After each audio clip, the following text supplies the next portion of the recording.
Moi, pendant 23 ans, je me suis occupé d'un atelier vidéo à l'École des Beaux-Arts de Nantes. Mais avant ça, j'ai eu d'autres vies et dans une de ces vies-là, je faisais beaucoup de photos. C'était mes premiers amours par rapport à l'image. Photographie argentique à l'époque, bien sûr. Et donc là, maintenant que je ne suis plus en activité professionnelle, je suis revenu à ces premiers amours photographiques et maintenant numériques, bien sûr. C'est plus qu'une envie, je crois que c'est une passion. Ça m'est difficile de sortir dans la rue sans avoir quelque chose pour prendre des images. Que ce soit un appareil photo, un DSLR ou un petit truc, ou ne serait-ce que mon smartphone, puisque maintenant tout le monde peut faire des photos avec un truc qu'il a toujours dans la poche, quoi. Avant c'était comme ça aussi, mais bon, à l'époque c'était de l'argentique, j'avais toujours un ou deux boîtiers, une petite boîte avec, enfin un petit sac avec mes Pentax ou mes Nikon, puis voilà quoi. Et maintenant c'est revenu quoi. Tout. En fait, tout. Je crois que c'est, comment dire? La photo, alors évidemment, on pourra dire toujours, c'est écrire avec les images, avec la lumière, photo, graphène, machin, comme classique. Mais par contre, ce qui est hyper important, à mon avis, c'est le regard. Ça, c'est un truc que j'expliquais quand j'enseignais et la photo et la vidéo.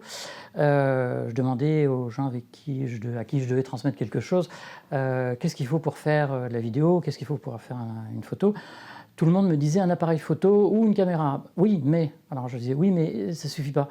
Alors je disais, Alors au bout d'un moment, il disait, ouais, faut regarder. Voilà, c'est le regard qui est important. Et le regard, quand on fait des images, plus on s'entraîne à regarder, plus on découvre son environnement et sa vie en fait. C'est ce qu'on voit, quoi.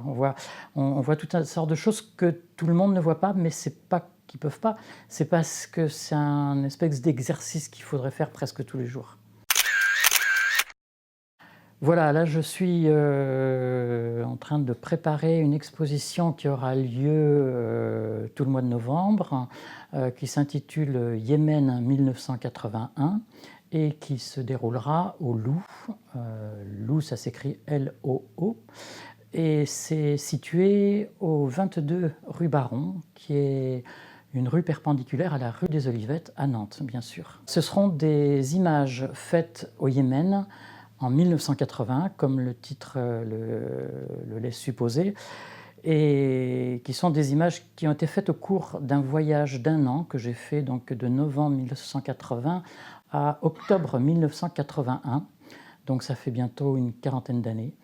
Et c'est toujours étonnant de se replonger dans ces endroits-là et surtout dans ces images-là qui, d'un point de vue technique, c'était de l'image argentique.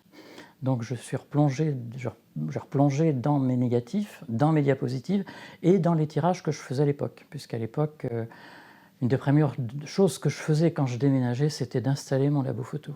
Il ne faut pas oublier que c'est des négatifs et des diapositives, donc des émulsions, qui ont subi l'outrage du temps, bien évidemment, mais aussi beaucoup de chaleur. Alors on était dans un état physique assez lamentable, parce que la chaleur, les repas pas terribles, bon, c'était des conditions de vie et de voyage difficiles, voire très difficiles. Et donc nous, pour nous reposer de la chaleur accablante qu'il y avait là-bas, on a pris un billet d'avion et on s'est dit on va aller se promener sur les plateaux du Yémen. Paraît-il que c'est très très beau et on est arrivé donc sur les plateaux du Yémen, 2500 mètres d'altitude. Par rapport à Khartoum, c'était une grande respiration, quoi. Et là, on était en sac à dos, on s'est baladé dans les villages, on est descendu un petit peu au sud jusqu'à de Sanaa, donc, qui est la capitale du Yémen, on est descendu jusqu'à Taïz. Mais avant, on avait fait un petit peu de balade dans les villes, dans les villages. Près de Khartoum, on est allé sur la mer Rouge à Souakim d'abord. Alors Souakim, c'est une ville qui est détruite maintenant, mais qui était le port marchand et qui était une plateforme de marché d'esclaves. Et au-dessus, un petit peu au-dessus, il y a donc Port Soudan. Et voilà, c'est là où on a trouvé un embarquement pour mettre notre fourgon dessus et retourner en Égypte.